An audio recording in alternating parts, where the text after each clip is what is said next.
Nelia Blanca Pilamug from Bael. So, I have one question for you po.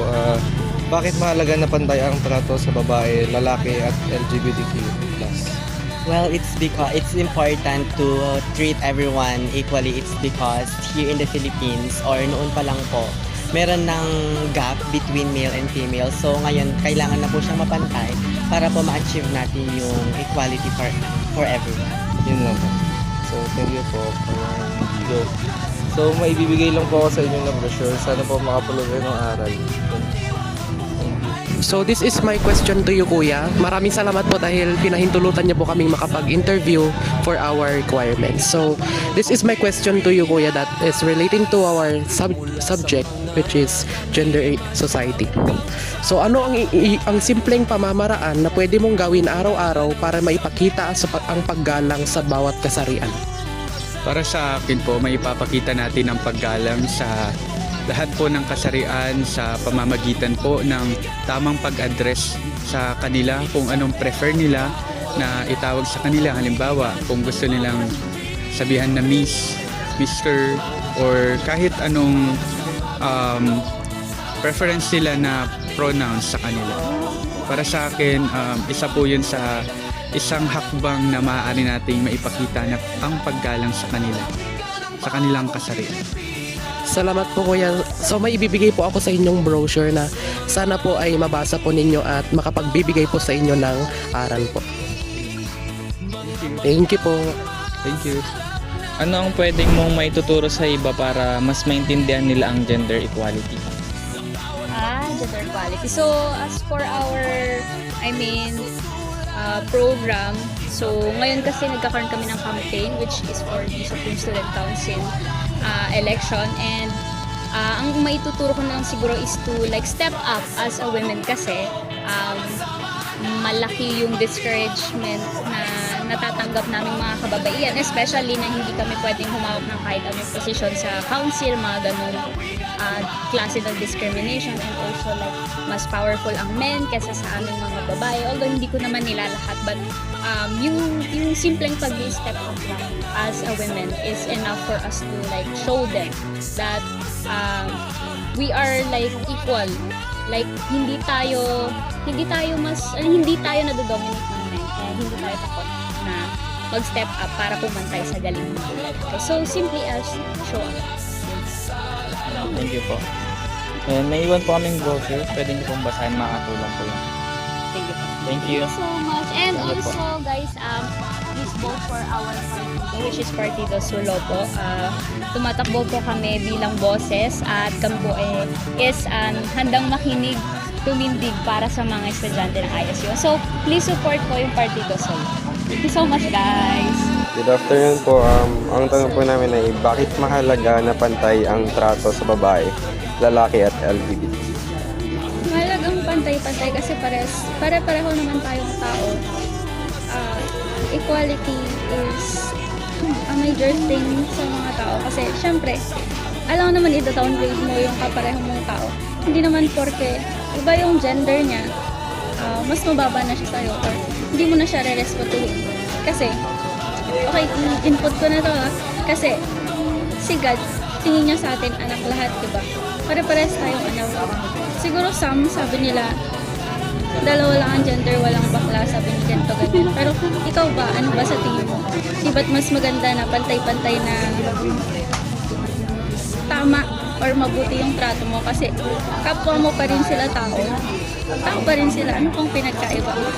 Gender lang. Hindi po.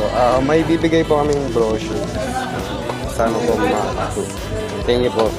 Good afternoon, Kuya. Ano ang pwede mong gawin kapag may narinig kang diskriminasyon sa ibang kasarian? Para sa akin kasi part din kasi ako ng LGBT, so parang pag may nakikita ako na ganung tao na parang iniinsulto yung mga kapwa ko ka LGBT, is parang na-hurt ako dun. So parang gusto ko, ang gagawin ko dun is lalapitan ko mismo yung tao din. Gusto kong ipaliwanag sa kanya yung kung ano ba talaga yung ibig sabihin ng pagiging part ng LGBTQ, ganun.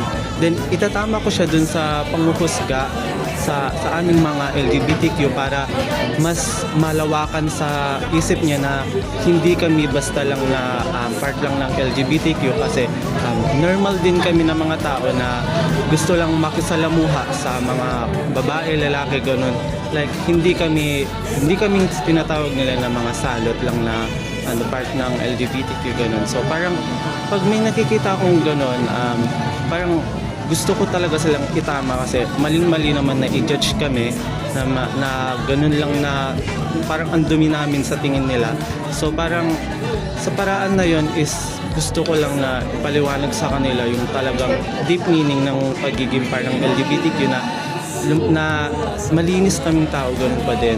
Hindi po kami umaapak sa mga kapwa namin or sa ibang kasarian. Thank you po. Ito po yung may brochure po kami. Pwede nyo pong basahin. Thank you po. Paano mo maipapakita na sinusuportahan mo ang gender equality sa social media? So I am part of LGBTQIA+ community and alam naman natin that we are in the modern world. Alam naman natin na yung buhay natin is umiikot na lang sa social media by using that.